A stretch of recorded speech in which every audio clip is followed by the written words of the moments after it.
Black Politics, Chapter 19, read by author Rashida Brown. Excuse me if I mess up anything, I'm just going to continue to read.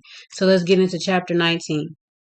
Look, you make sure you behave yourself. And if you need me, call me, Akita said, hugging Abigail. She will be fine, Miss Miller assured. Thank you for watching her. I just got to take care of this and I will be right back, Akita said.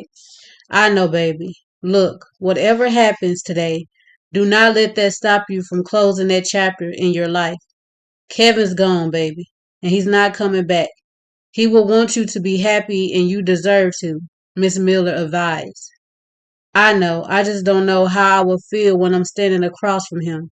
I just don't want to lose it. I just want answers, Akita said. I know, and I hope you get what you need, Miss Miller said, hugging Akita. Now go on. You don't want to be late. You know how their lines are, Miss Miller said. You're right, Akita said jokingly, walking to her car. Akita turned on her music and hit the highway. She tried repeatedly practicing how everything would play out and what she would say. So you want to tell me why you took my daughter's father away from her? Huh? He was like a brother to you and would have done anything for you. I bet he never saw it coming from somebody else. Maybe, but not you, Lakita rehearsed, gazing ahead. I don't know what to say to this monster, man or whatever he is. Lord help me, Akita cried. She continued down the road, trying to gather her thoughts, but her mind was like a merry-go-round. Akita pulled up to the prison and searched for a parking spot. After parking her car, she grabbed her bag and headed into the prison to check in. After she was searched and checked in, Akita followed the line to the visitation room. The closer she got to the door, her heart started to speed up while rubbing her sweaty palms against her legs. As Akita entered the room, she looked at other visitors smiling and enjoying their visits. Akita knew her visit would not be the same. As she approached him, she started to rethink visiting him. Maybe I wasn't as ready as I thought, Akita thought to herself. Akita sat down in front of him, exhaling in and out before speaking. I know it's not easy being here visiting me. I don't expect you to hold your tongue on my behalf. The pain I have caused you, your daughter, and everybody else, I deserve what I got coming, he said, initiating the conversation. To be honest, I have always looked forward to the day that I will see your face. I will play what I would say or do if I ever saw you repeatedly in my mind. Even on the way over here, I thought about what I would say to you. I had it all planned out until I walked through that door and I saw your face. So many thoughts came to my mind. I felt this pain in my stomach and everything in me was telling me to walk away. I wanted to, but I couldn't leave without getting the answers I needed, Akita said, rubbing her hands together, looking down. She couldn't bear looking him in his eyes, the man who took the love of her life away from her, a father away from her daughter, and a son away from his mother. Look, you have every right to feel the way you're feeling right now, but I'm not here to make any excuse for what I did, and I want to answer any questions you may have for me. So please don't hold back for my sake. Ask away, he encouraged, trying to reach for Akita's hand. She quickly yanked her hand back.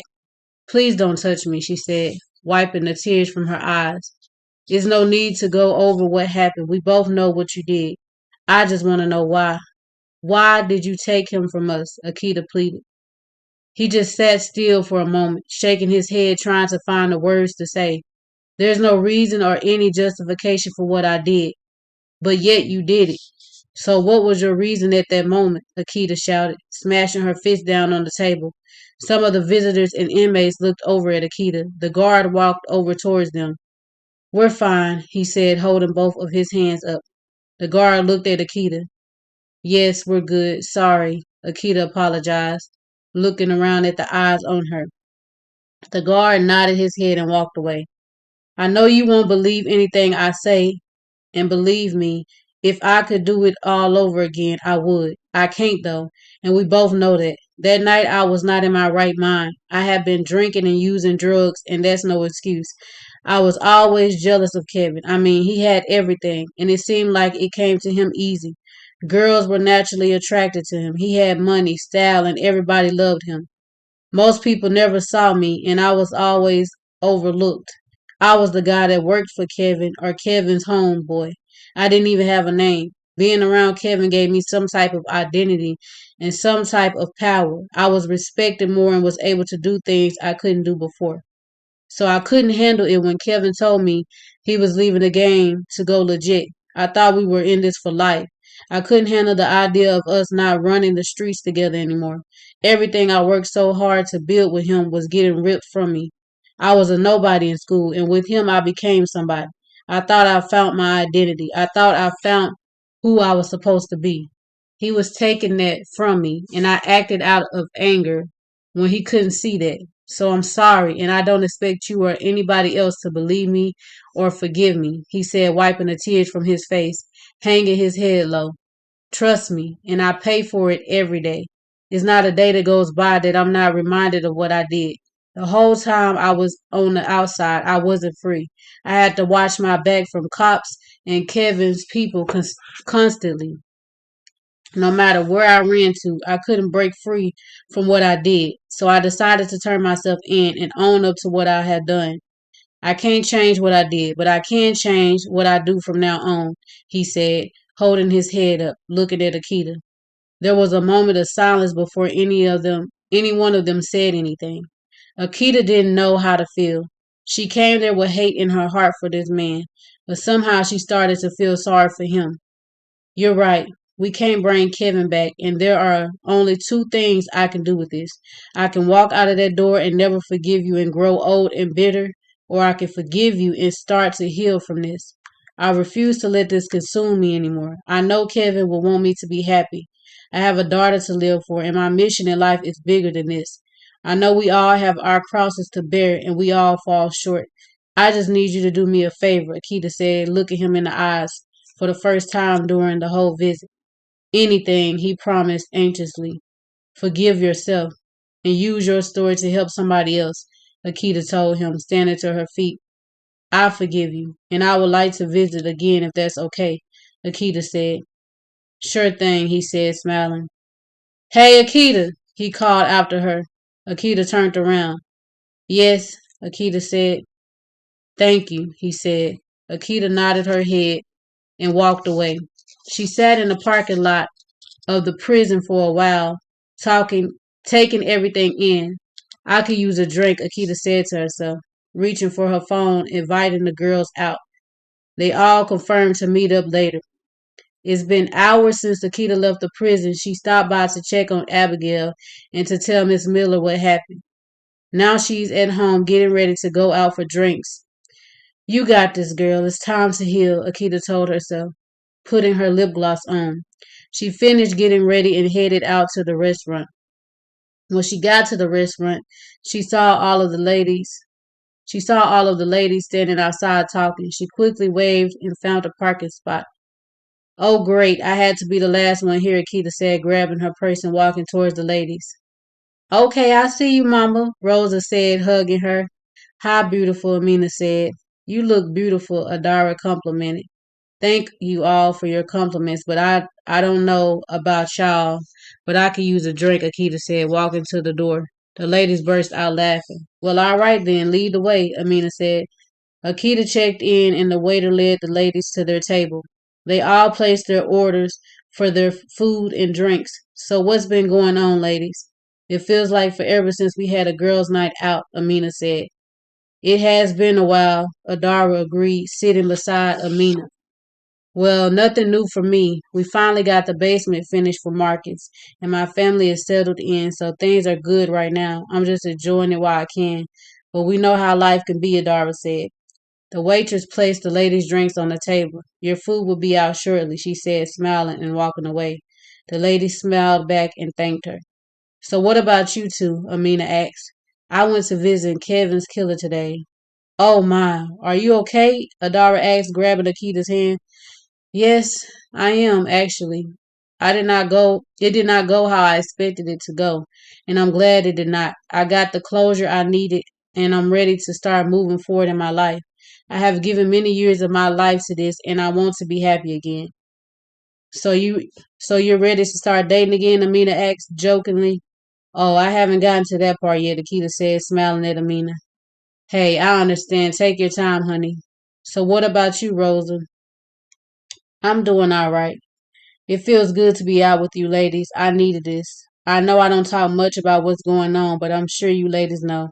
I always come to work bruised up, and lately I haven't been my best. I have been in this abusive relationship for too long now, and trust me, I want to leave. He just has so much power and is always threatening to take my boys from me. I'm not letting him hang that over my head any longer. I'm ready to leave. I might have to leave work because I know he will come looking for me, and I don't want to bring that drama there, Rosa said, taking a sip of her wine. Don't be silly. Don't be silly. We all got problems going on, and none of us are perfect. You don't have to be ashamed of your story. Don't worry about him. He can try to come over here with that mess if he wants. We will cross that bridge when we must.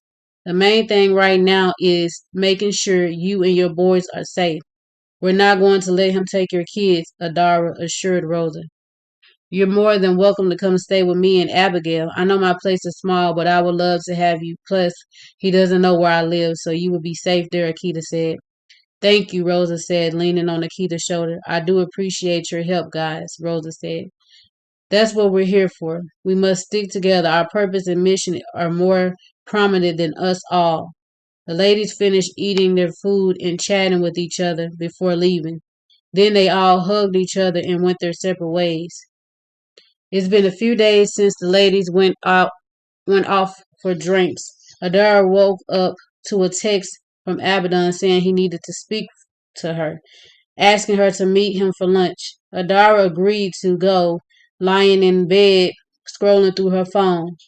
A few minutes went by and she noticed that the house was quiet. There were no loud talking, no footsteps, no sound. The place was tranquil, and that was not normal. Adara pulled the covers back, standing to her feet, stretching and yawning. Hello, Adara called out, but nobody answered. She slowly walked around the house, checking each room. Hello? Where is everybody? Adara called again, walking downstairs to the basement. She checked the basement and nobody was there. She headed back upstairs and checked outside to see if her car was gone. My car is here, so where are they? Adara wondered. Going back into the house, she called her mother but got no answer. She tried her brother's phone, but he didn't pick up either.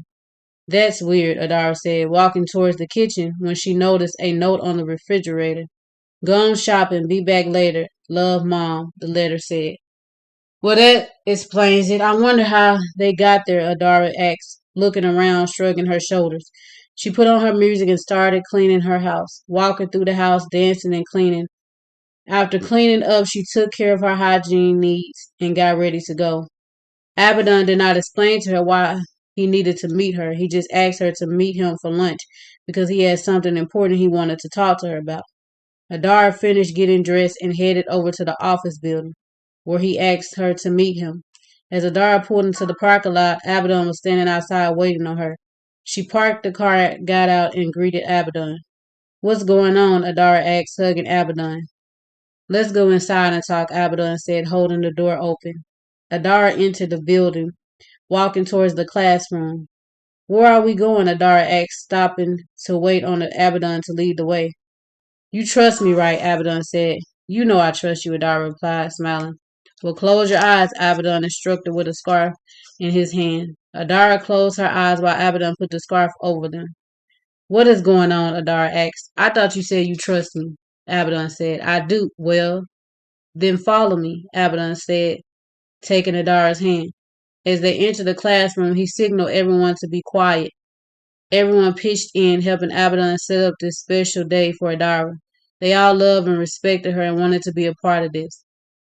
Abaddon led Adara to a chair in the center of the room. The room was beautifully decorated, with blue and gold decorations hanging everywhere.